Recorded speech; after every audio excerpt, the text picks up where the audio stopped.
ఒక రాజ్యాన్ని నిలబెట్టేది రాజు మాత్రమే కాదు, ఆ రాజు వెనుక ఉండి నడిపించే సైన్యాధిపతి కూడా. బైబిల్ చరిత్రలో అలాంటి ఒక పరాక్రమవంతుడు, ఇజ్రాయేలు మొదటి రాజు సౌలుకు కుడిభుజంలా ఉన్న వ్యక్తి, అతనే అబ్నేరు.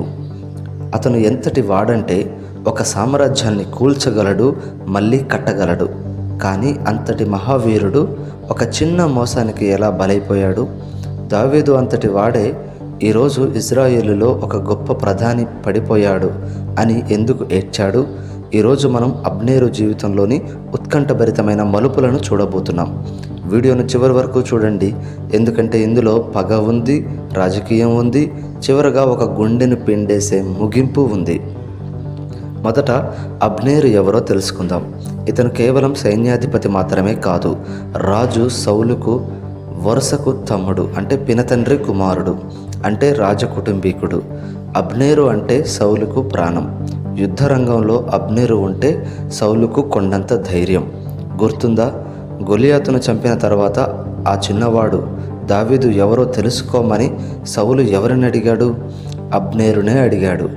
దావీదు గొలియాతు తల పట్టుకొని వస్తుంటే అతన్ని సౌలు దగ్గరకు తీసుకెళ్ళి పరిచయం చేసింది అబ్నేరు. అక్కడ మొదలైంది వీరిద్దరి బంధం.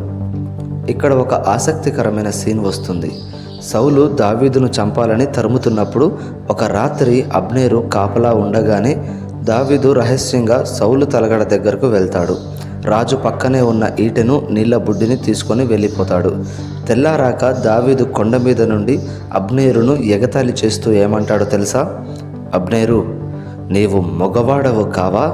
నీ యజమానుని కాపాడుకోవడంలో విఫలమయ్యావు, నీవు మరణశిక్షకు పాత్రుడవు అని అబ్నేరు పౌరుషాన్ని దెబ్బతీస్తాడు. ఇది అబ్నేరుకు ఒక పెద్ద అవమానం. సౌలు యుద్ధంలో చనిపోయిన తర్వాత రాజ్యం ముక్కలైంది. యూదావారు దావీదును రాజుగా చేసుకుంటే మిగిలిన ఇజ్రాయేలు గోత్రాలన్నిటినీ ఏకం చేసి సౌలు కుమారుడైన ఇష్బోషేతును రాజుగా నిలబెట్టింది అబ్నేరు. అబ్నేరు లేకపోతే ఇష్బోషేతు రాజు అయ్యేవాడే కాదు. ఇక్కడే అబ్నేరులోని కింగ్ మేకర్ కనిపిస్తాడు.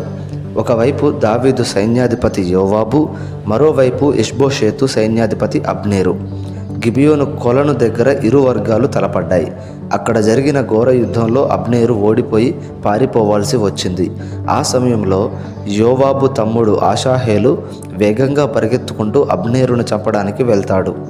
అబ్నేరు హెచ్చరిస్తాడు, నన్ను వదిలేయ్, నిన్ను చంపడం నాకు ఇష్టం లేదు. అప్పుడు మీ అన్న యోవాబు ముఖం నేను ఎలా చూడాలి అని. కానీ ఆషాహేలు వినడు. తప్పనిసరి పరిస్థితుల్లో అబ్నేరు తన ఈటెతో ఆషాహేలును చంపేస్తాడు. ఇదే అబ్నేరు జీవితంలో అతిపెద్ద మలుపు. ఎందుకంటే యోవాబు మనసులో పగ రగిలిపోయింది. కొంతకాలానికి రాజు ఇష్బోషేతుకు అబ్నేరుకు మధ్య గొడవ జరుగుతుంది. కోపంతో అబ్నేరు ఏమంటాడో తెలుసా? ఈ రాజ్యాన్ని నీ దగ్గర నుండి తీసి దావీదుకు అప్పగిస్తాను అంటాడు. అన్నంత పని చేస్తాడు. అనుకున్నట్టే దావీదు దగ్గరకు రాయబారం పంపిస్తాడు. దావీదు ఒక కండిషన్ పెడతాడు, నా భార్య మీకాలును నాకు అప్పగించు. అబ్నేరు ఆమెను తీసుకొచ్చి ఇజ్రాయేలు పెద్దలందరినీ ఒప్పించి దావీదును ఇజ్రాయేలు మొత్తానికి రాజును చేయడానికి సిద్ధపడతాడు. హెబ్రోనులో దావీదు అబ్నేరు కలిసి విందు చేసుకుంటారు. అంతా సవ్యంగా సాగుతుంది అనుకున్న సమయంలో అబ్నేరు సమాధానంగా వెళ్ళిపోయాడని తెలిసిన యోవాబు రగిలిపోతాడు. రాజు దావీదుకు తెలియకుండా అబ్నేరును వెనక్కి పిలిపిస్తాడు. పట్టణపు గుమ్మం దగ్గర ఏకాంతంగా మాట్లాడాలి అని నమ్మించి తన తమ్ముణ్ణి చంపిన పగతో అబ్నేరు కడుపులో పొడిచి దారుణంగా చంపేస్తాడు. ఒక మహావీరుడు యుద్ధంలో కాకుండా ఇలా ఒక గుమ్మం దగ్గర మోసంతో ప్రాణాలు కోల్పోవడం ఎంతటి విషాదం. స్నేహితులారా, అబ్నేరు చనిపోయినప్పుడు దావీదు చేసిన ప్రలాపం వింటే మన కళ్ళు చెమర్చుతాయి.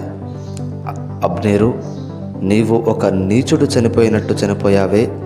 నీ చేతులకు కట్లు లేవు, కాళ్లకు సంకెళ్ళు లేవు, కానీ దోషుల చేతిలో పడిపోయినట్టు పడిపోయావా అని ఏడుస్తాడు.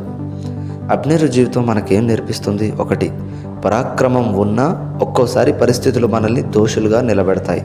2, పగ, రివెంజ్ అనేది ఎంతటి గొప్ప కార్యాన్నైనా నాశనం చేస్తుంది. యోవాబు పగ వల్ల ఒక గొప్ప సంధి మధ్యలోనే ఆగిపోయింది. అబ్నేరు గురించి మీకేమనిపించింది? అతను నిజంగా వీరుడా లేక రాజకీయ చదరంగంలో ఓడిపోయిన ఆటగాడా? మరిన్ని బైబిల్ చరిత్రల కోసం మన ఛానల్ని సబ్స్క్రైబ్ చేసుకోండి.